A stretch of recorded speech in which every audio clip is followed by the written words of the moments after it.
é mais um dia de guerra no Brasil. A guerra do trânsito. De norte a sul, de leste a oeste, no país inteiro, os brasileiros estão matando e morrendo. A cada ano, o trânsito no Brasil faz mais vítimas do que o total de soldados americanos mortos no Vietnã. De onde vem essa guerra? O que fazer para acabar com ela? No programa de hoje, vamos conhecer as causas, as consequências e os meios de reduzir o número de acidentes de trânsito no Brasil. Vamos ver até onde a solução desse problema depende da ação do poder público e onde começa a responsabilidade dos motoristas e dos pedestres.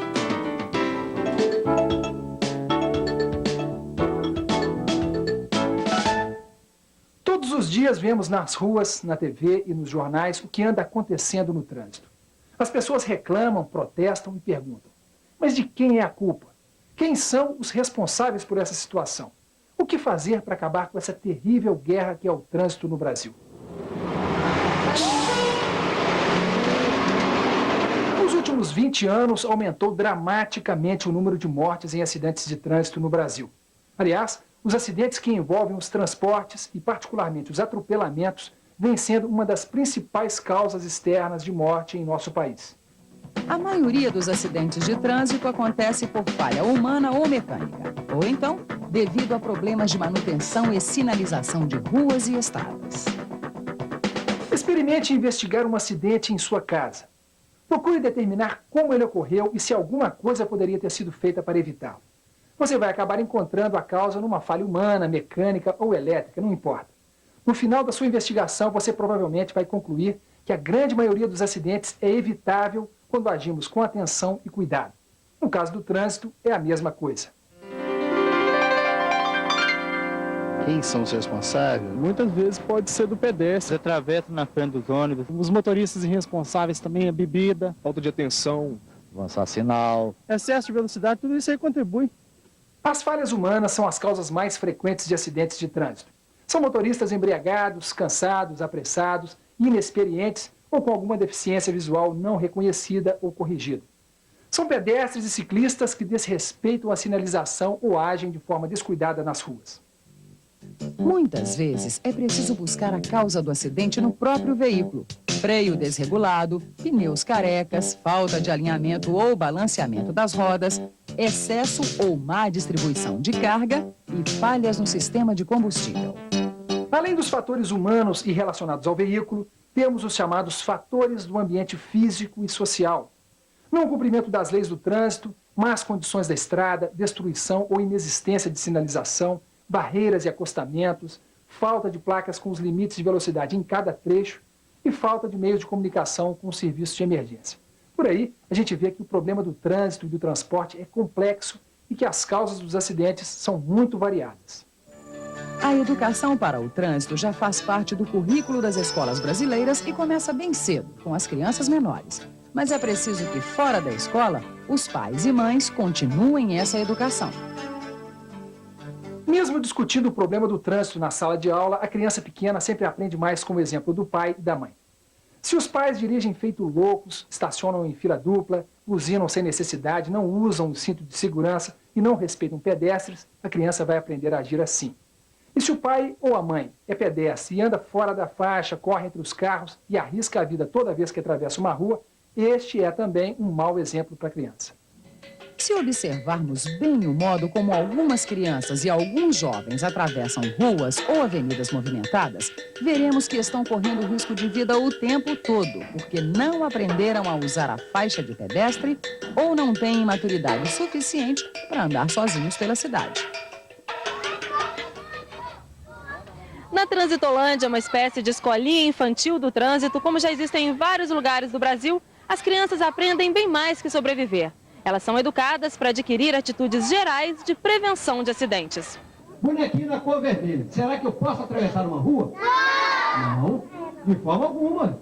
As crianças têm dificuldade de aprender as noções básicas do trânsito e as regras do novo Código Brasileiro de Trânsito? Sim, as crianças têm alguma dificuldade. Por exemplo, o ônibus. Nós ensinamos as crianças nunca atravessar na frente do ônibus, nunca na parte de trás, e sim esperar que o ônibus saia, para assim que o pai ou alguém acompanhando a criança pegue-a pelo pulso e nunca pela mão. Outra coisa importante também é que a criança nunca deve ficar no banco da frente, no colo do pai, e sim que a criança deve sempre ficar no banco de trás. Eu vou iniciar a travessia passando aqui, ó, dentro da faixa de segurança do pé. Dentro da faixa de segurança do pé. Esse trabalho de educação para o trânsito, ele também dá bons resultados nas escolas ou ele precisa de uma estrutura como essa aqui para funcionar? Ele dá bom resultado nas escolas. Há escolas investindo em pintura de mini Transitolândia nas escolas. E também a Transitolândia tem equipe móvel que se dirige a essas para ministrar aulas educativas, bem como palestras também.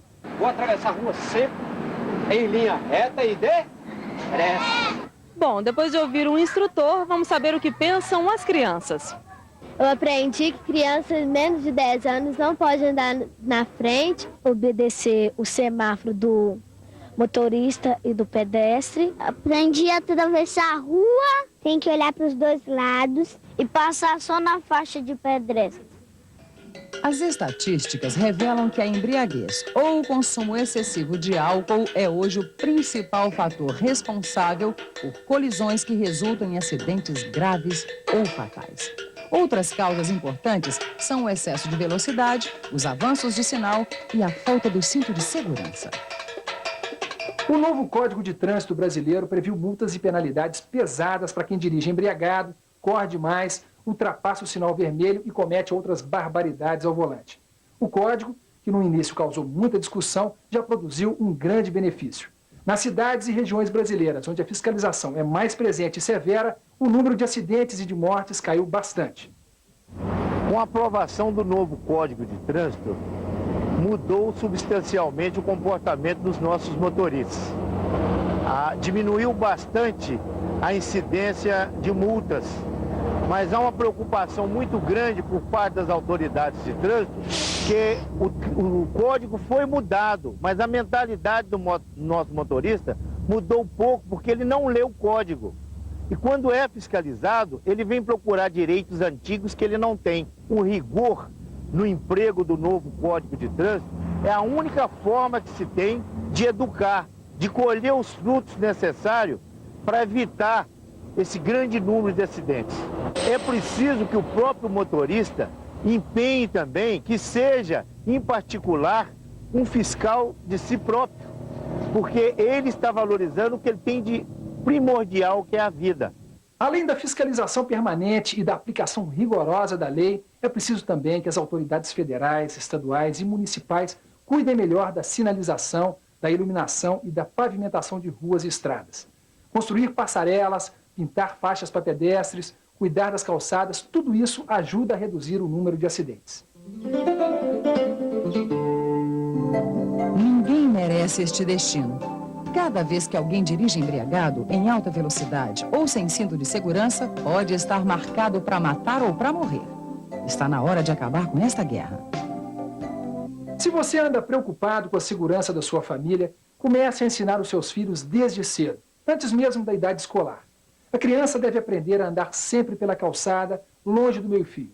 Nas estradas, o certo é caminhar pelo acostamento à esquerda da via em fila indiana e em sentido contrário ao dos veículos. Mesmo na calçada, a gente precisa ficar atento aos locais de entrada e saída de veículos. O pedestre deve escolher o lugar mais seguro para atravessar, de preferência na faixa própria e bem longe dos carros estacionados, para ter uma boa visão da rua. Antes de atravessar, é preciso se aproximar da rua com cuidado, pois há sempre o perigo de um carro chegar muito perto e o espelho retrovisor esbarrar no pedestre. Ensine as crianças a usar bem os olhos e ouvidos. Só quem olha bem em todas as direções e procura ouvir os ruídos pode ter certeza de que não vem um carro em alta velocidade no momento em que vai atravessar a rua. Ensine também que nunca se deve atravessar correndo ou fazendo voltas entre os carros. Isso é perigoso e pode ser fatal. Se vem um carro, mesmo estando longe, é preferível esperar que ele passe. Quem gosta de emoções fortes deve praticar o seu esporte no lugar certo.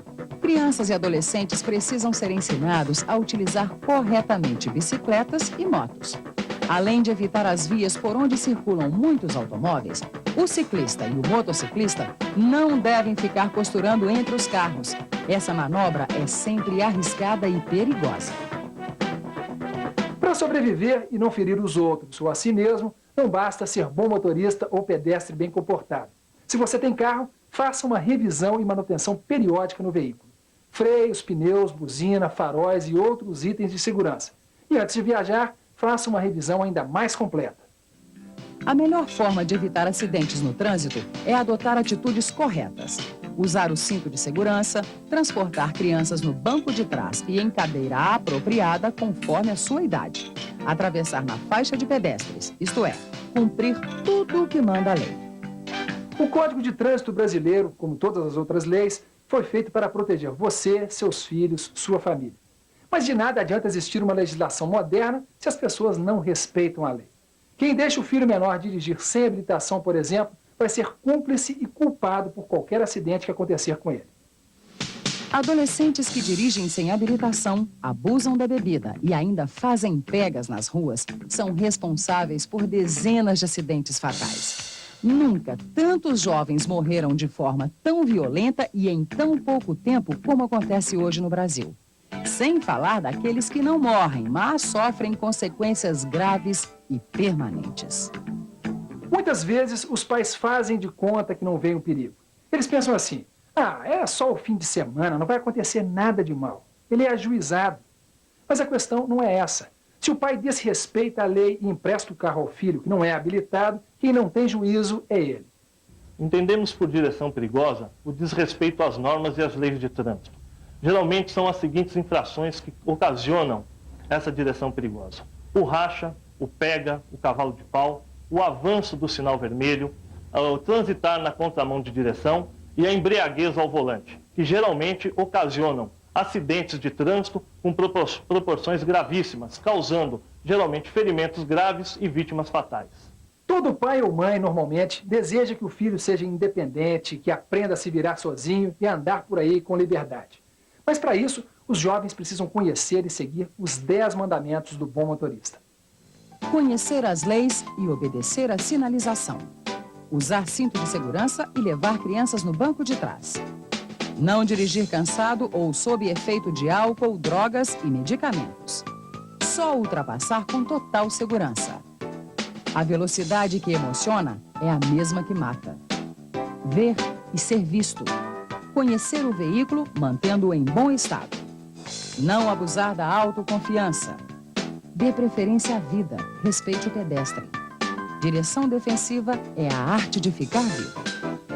Todo motorista precisa estar atento a esses mandamentos, mas os pedestres também precisam tomar os cuidados necessários para evitar acidentes. Quando se trata de crianças, então, esses cuidados têm que ser redobrados. Ninguém precisa trancar os filhos em casa, mas os especialistas afirmam que antes dos 12 anos de idade, nenhuma criança deve atravessar sozinha uma rua movimentada. É uma questão de segurança e vale a pena acreditar nos especialistas.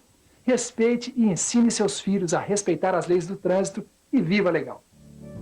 Se você quiser maiores informações sobre esse assunto ou sobre qualquer outro tema ligado à saúde, Disque Saúde. 0800 61 1997. A ligação é grátis. Viva Legal conta com o apoio do Ministério da Saúde.